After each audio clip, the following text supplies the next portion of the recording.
덴데라 신전에서 이 유물을 직접 봤던 프랑스인들은 어떻게 했느냐? 이걸 본국으로 꼭 가져가야겠다. 아니, 천장을 어떻게 가져가요? 그래서 이제 공학자까지 동원을 했습니다. 엔지니어까지 동원을 해가지고요. 끌하고 톱을 사용해서 천장을 파고, 자르고 이렇게 했습니다. 네? 뚜껑을 가져간 거예요, 그러면? 그리고 이제 한 20일 정도 작업을 했는데 아무런 진척이 없으니까 이때 뭘 사용했느냐? 폭약을 사용했습니다. 어떡해. 아니,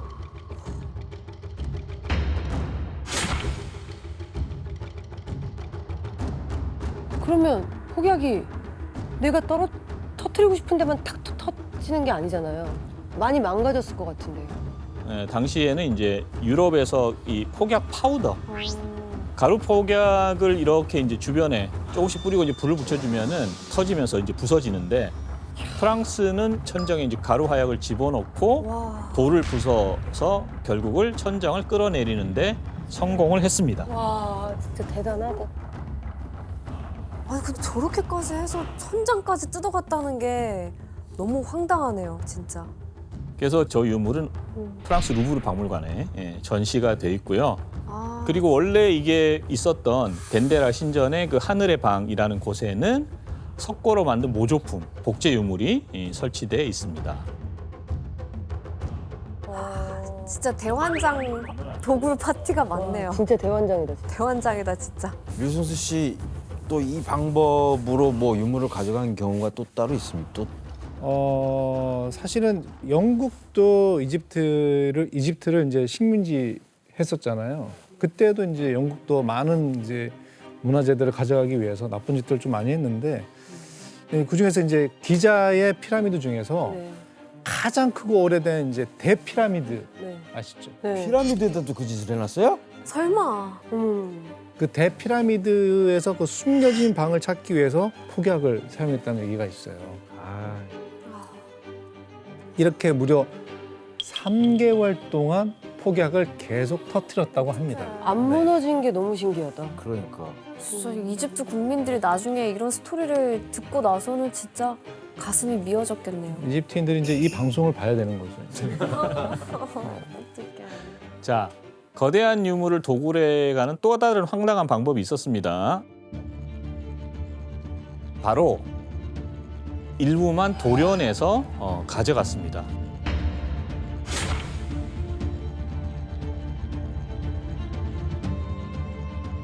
어머! 야, 진짜 너무했다. 예, 파라오의 얼굴이 없습니다. 아니 이건 진짜 또 와. 아니잖아요. 저거만 진짜. 도련해서 이제 갖고 간 거죠. 예. 이건 진짜 아니지 않나요? 그리고 저렇게 도려낸 얼굴은 물론 이제 다른 곳에 있습니다. 어디에 있겠습니까? 프랑스, 프랑스 어디? 파리, 루브르. 예, 프랑스의 루브르 박물관에 있습니다. 자, 그러면 프랑스 루브르 박물관에는 어떤 모양으로 그 전시가 되어 있는지 보겠습니다. 타일처럼 돼 있겠다. 어떡해. 야. 아니, 근데 이거를 이제 왕묘에서 떼와서 박물관에 이제 전시를 한 거죠. 근데 네. 이게 도대체 어떻게 흘러갔는지 그 정확한 경위는 밝혀지지 않았습니다. 근데 이제 한 가지 확실한 것은 전체를 다 뜯어갈 수 없다면 부분이라도 뜯어가서 돈을 벌겠다고 하는 이런 도굴꾼들의 그 삐뚤어진 욕망 이런 것들을 우리가 확인할 수 있습니다. 자, 그리고 여기에 더해서 거대한 유물을 가지고 오는 또 다른 황당한 방법이 있었습니다. 또 조각내요? 아니요. 오늘날 루브르 박물관에는 고대 이집트 귀족의 무덤 내부에 있는 방 하나를 통째로 옮겨놓은 게 있습니다. 어떻게? 방을 어떻게 옮기지? 자, 한번 보실까요? 어떻게 옮겼대?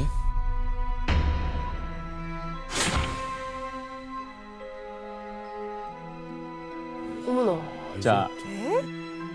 이거는 이제 기원전 2400년경에 무덤의 추모실을 통째로 가져와 있는 건데요. 상단에는 이제 망자의 이름과 그 안에 들어가 보시면은 그 실생활을 묘사한 구조들이 그려져 있습니다. 자, 이것을 어떻게 가져왔을까요?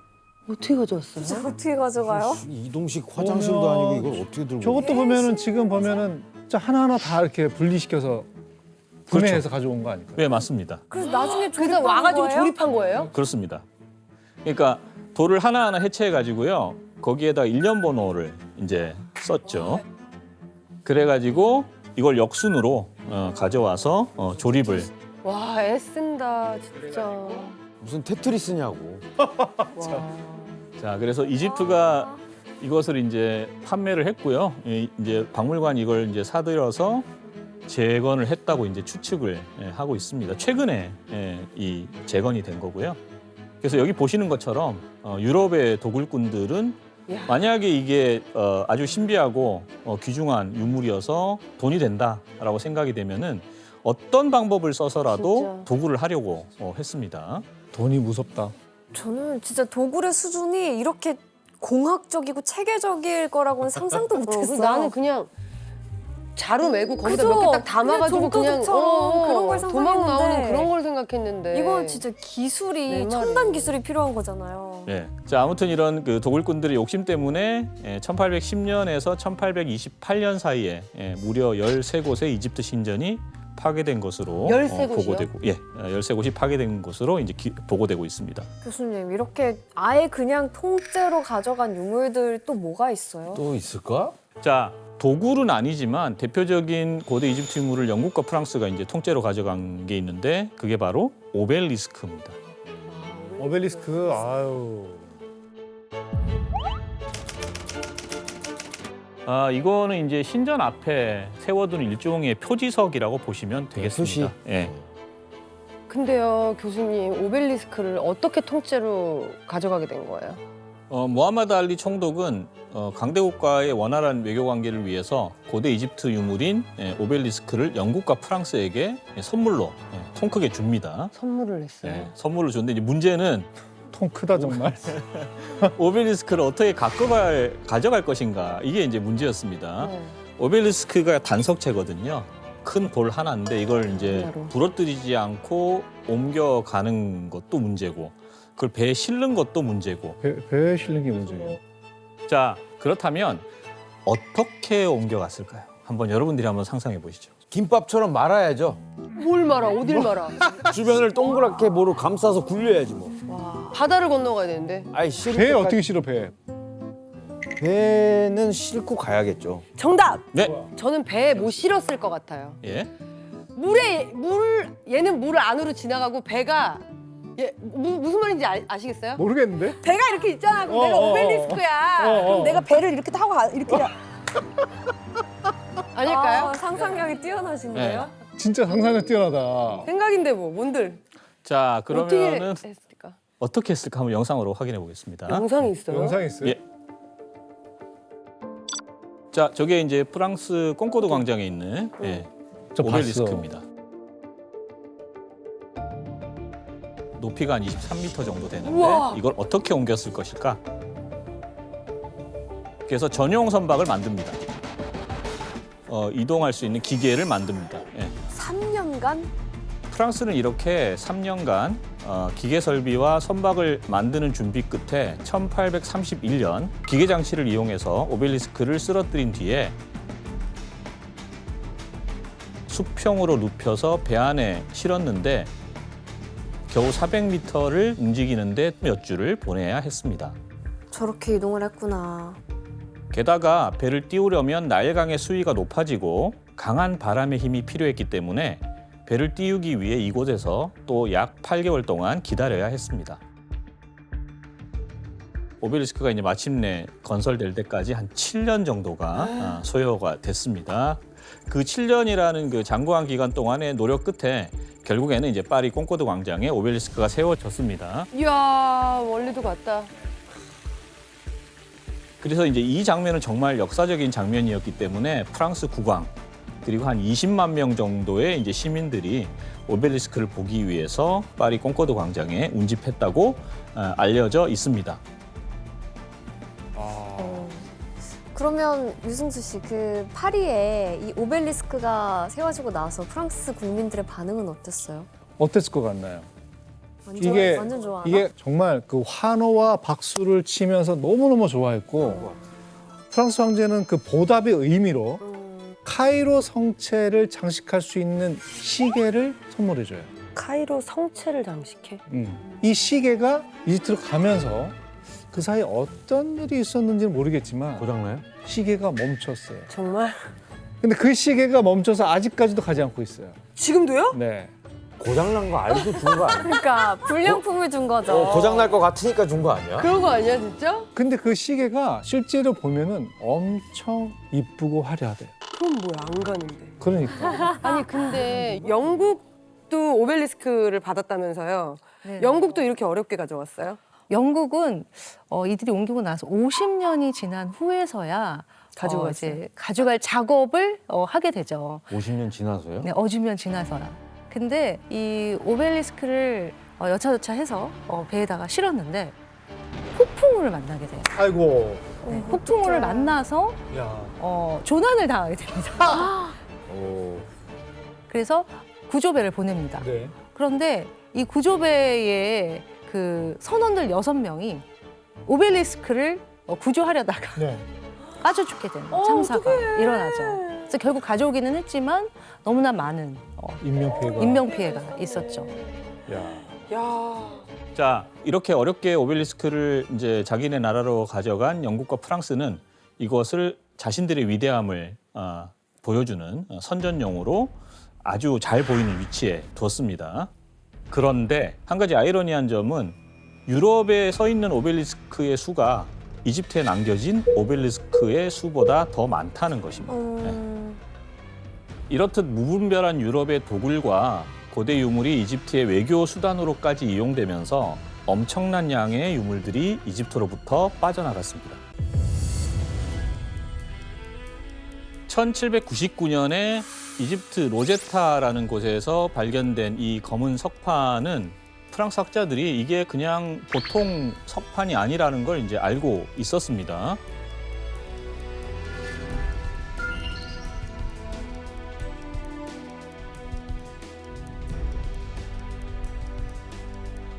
그리고 이제 3가지 서로 다른 문자로 쓰여져 있는데요.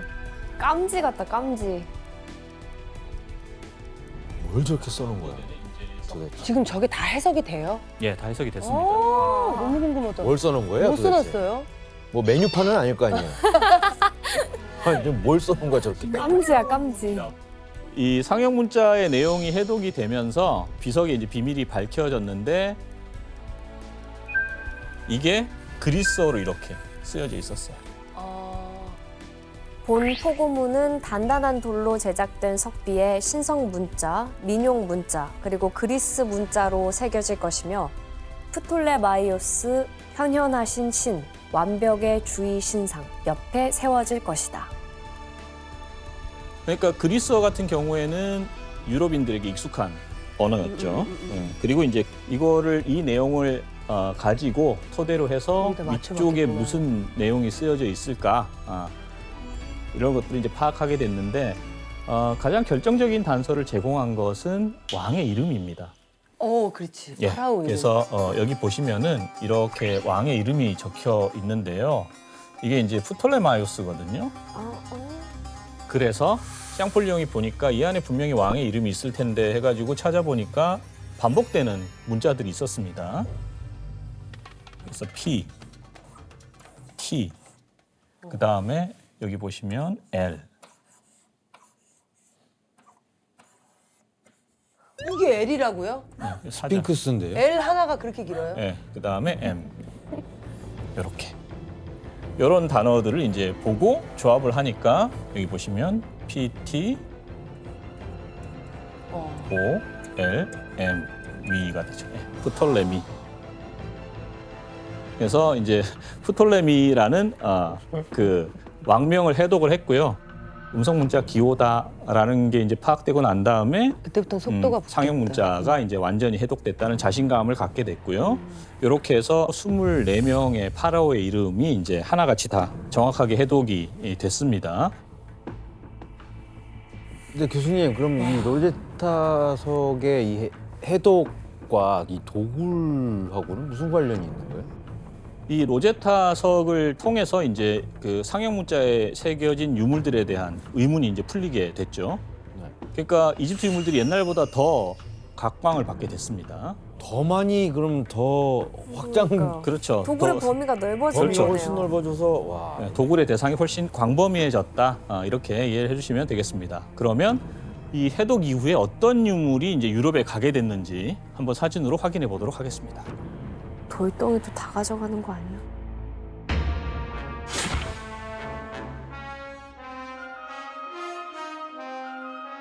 요거는 뭐처럼 보이세요? 프라이팬. 비슷했습니다. 조리도구예요. 냄비? 네, 저희도. 야 지금이야 저때는 뭐 별 다를 바 없네요. 네, 주방에서 쓰는 거는 참. 쓰기 좋게 생겼다. 길이가 한 28cm 정도 되는 국자. 국자. 국자를 이제 가져갔고요. 네. 아, 그리고 이건 뭐 가발. 가발이네. 예, 바로 아시겠죠? 예. 자, 그래서 고대 이집트인들의 이제 헤어스타일을 짐작할 수 있는 사람의 머리카락으로 만든 가발. 예. 그래서 유럽인들이 이집트인들 거라면 이제 이때부터는 모두 열광해서 이제 가져가기 시작했습니다. 그리고 아, 이거 뭐야? 열매입니다. 야자수 열매 이런 것도 갖고 왔고요. 그리고 무게가 한 54g 정도 되는데 이쪽은 못입니다. 못. 아, 뭐 사용 흔적이 있는 구부러진 못이죠. 제가 이제 그 도슨트 할 때 네. 사실 신기한 것들 되게 많이 있었는데 그 도끼 같이 생긴 게 있었어요. 도끼. 도끼. 저는 도끼인 줄 알았어요. 네. 근데 그 이집트인들이 상당히 그 위생에 되게 철저했던 것 같아요. 보면은 이제 저기 지금 도끼로 보이잖아요. 완전 네, 도끼인데? 도끼 같아요. 예. 근데 저게 면도기예요. 아, 진짜? 예. 아, 그렇게 생각하고 보니까 그렇게 보인다. 예. 목을 자르는 면도기인가요? 뭐 어딜 면도하는 거죠 저걸로? 아니 턱. 이 남자들이 날로 그, 이렇게 예. 이렇게 하는 거잖아요, 그죠? 그렇구나. 소장님, 뭐 설마 이런 것까지 가져가겠어? 싶을 이집트 유물 본 적 있으세요? 네, 제가 근무했을 당시에 이집트 유물 중에서 이쑤시개랑 귀파개가 있었어요. 그래서 그 당시에는 어찌됐거나 이집트 생활상 중에 하나이기 때문에 그런 거를 가져왔을 법하다라고 생각을 했는데 지금 생각해 보면 뭐 이런 것까지 가져왔지? 별걸 다 가져갔다. 예. 자, 다음 사진 보시겠습니다. 뭐야? 저것도 위생용품입니다. 칫솔, 칫솔. 예, 맞습니다. 혜성 씨. 예. 자, 저거 이거는 어떻게 고대 칫솔을 이집트인들이 사용한 칫솔입니다. 예. 저거 한 번 하거나 하면 거의 뭐 잇몸이 다 아니, 찢어질 것 같아. 아구가 나갈 것 같은데. 나무 아니에요 심지어? 네, 나무 맞습니다. 예, 칫솔의 모 부분만 생각했는데? 한쪽 끝을 쪼개가지고 이렇게 결을 내서 얇게 내가지고. 나뭇가지로 만들었습니다. 아 근데 승수님 말씀처럼 위생을 관리했네. 그러네요. 그때 칫솔을 칫솔도 썼다는 게 있고, 면도기도 있고. 고대 이집트 파피루스를 보면은 치약 제조법도 남아 있어요. 와. 진짜 대단한 운명이다. 진짜. 암염, 뭐 박하, 와. 말린 붓꽃, 후추 이런 것들을 배합을 해서 치약을 만들었고요. 이렇게 세계 역사상 최초의 와. 칫솔을 사용했습니다. 야 역사상 최초래. 이집트 유물에 대한 유럽인들의 광기는 도굴에만 그친 게 아니라 관광객들이 이집트를 직접 방문해서 유물을 훼손하는 경우도 굉장히 많고 또 심각했습니다. 예. 박물관에서만 보던 고대 이집트 유물을 현지에서 직접 보기 위해 이집트를 찾는 관광객들은 점점 늘어만 갔습니다.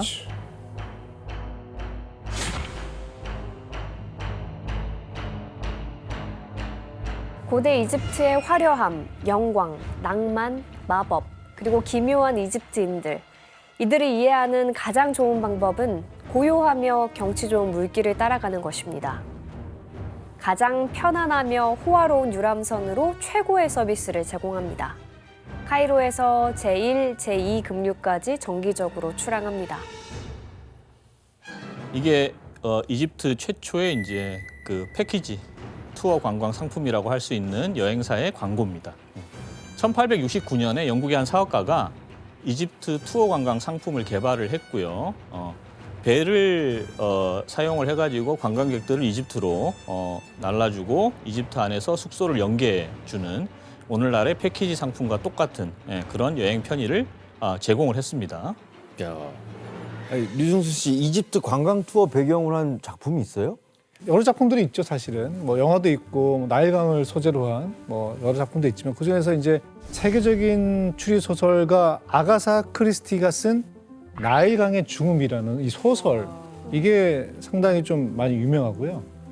이 나일강을 따라가는 유람선에서 일어난 살인 사건을 그리는 아가사 크리스티의 소설이 실제로도 이집트 아스완이라는 곳에 있는 호텔에서 이 소설을 집필한 걸로 영감을 나와 얻었구나. 있습니다. 네.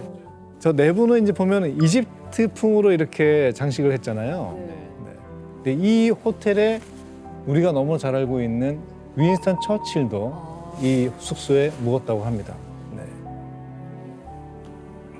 소장님, 이집트 사진관에서 유행하는 사진도 있었어요? 아, 네. 또 유럽인들이 워낙에 이집트를 좋아했잖아요. 그래서 옷도 패션도 그렇게 나오고 했던 것처럼 이집트인들 흉내내는 걸 굉장히 좋아했습니다. 그래서 이집트인 사진관에서는 이걸 특화해가지고 미이라처럼 보이게 해서 사진을 찍어주기도 했어요. 어머 저렇게? 어머 어머 어머 저렇게? 어머. 야, 어이가 없죠? 어이가 없다 정말. 뒤에서 얼굴 넣은 거 아니에요? 그런 거죠. 그런 것 같아. 그러니까요. 네, 맞습니다. 그죠? 구멍만 뚫어서. 신기하다. 야. 자, 근데 이때 이제 한 가지 문제가 발생을 했습니다. 자, 바로 일부 관광객들의 행태 때문에 고대 유물들이 많이 훼손되게 되었습니다. 자, 그런 신뢰가 담겨 있는 사진을 한번 보실까요? 자, 여기 보시면은 어머머머머. 네. 식당이에요? 신전에서 아예 식탁과 의자를 놓고 식사를 느긋하게 풍광을 감상하면서 식사를 즐기거나 와인을 마시고 심지어 낮잠까지 자는 일이 이제 종종 벌어졌고요. 경악을 금치 못할 일 아닌가? 네. 그리고 어머, 야. 어머. 이 사진을 본 피라미드 적 있어요. 앞이에요. 피라미드 앞이 아니라 피라미드 위에요? 위에요? 예, 피라미드 맨 꼭대기. 말도 그래서 안 돼. 티타임? 이집트인의 서비스를 받으면서 티타임 하고 일광욕을 즐기는 그런 야. 모습도 보실 수가 저도 볼 있습니다. 텐데. 우리나라로 치면 경복궁 궁궐 안으로 들어가서 막걸리 마시고 있는 그런 거잖아요. 네, 네. 그렇습니다. 네. 지금은 이제 이런 것들이 금지돼 있지만 당시에는 유물을 체험한다는 그 명분 하에 이런 유물을 짓밟고 오염시키고 훼손하고 이런 것들이 비일비재하게 일어났습니다. 근데 이때는 관광하러 갔다가 유물을 그냥 가지고 나오는 사람들도 있었을 것 같아요. 당연히 있었죠. 네. 그래서 이제 관광객들이 자주 방문하는 도시에는 아예 유물을 판매하는 상인들이 있었습니다. 상인이 유물들을 이렇게 이제 모아놓고 파는 게 보이시죠? 진짠가, 저거? 예, 미라 관, 그다음 마스크, 작은 조각품들. 그래서 고대 이집트 유물처럼 보이는 것들을 땅에 펼쳐놓고 파는 모습입니다. 미라요? 시체를요? 유럽에서는 미라를 갈아서 먹는 거를 만병통치약이라고 생각을 한 거예요. 끔찍하다. 예. 미꾸라지도 아니고 미라를 이렇게 엄청 갈아 많았던 거죠. 그러니까 각 나라별로 어떤 그 몸에 좋다면 다 먹잖아요. 이거 너무했다. 미라를 갈아먹는 건 좀. 그래서 미라가 삼키기 어려웠다는 기록도 있습니다. 아, 예, 먹었던 사람들이. 그래서 먹은 사람은 낫긴 나았대요. 장염 걸렸겠죠. 내 말이. 맞아. 와. 바이러스 걸렸을 것 같은데요. 맞아. 예, 말씀하신 대로 이제 우리가 알지 못하는 그런 병에 걸릴 수도 있습니다. 그러니까. 그리고 이제 놀라운 점은 이집트 안에서 유물 판매가 아예 합법적으로 이루어지는 곳까지 존재했다는 것을 이제 알 수 있습니다. 자, 이처럼 19세기 중반부터 이집트를 방문한 관광객들은 개인적인 수집 그리고 이제 기념품 이런 걸로 이집트 유물을 이제 끝없이 반출했던 거죠. 무슨 조치를 취해야죠. 그렇죠. 시간이 지나면서 이집트 내에서 유물을 지키기 위한 노력들이 하나씩 둘씩 이루어지기 시작했습니다.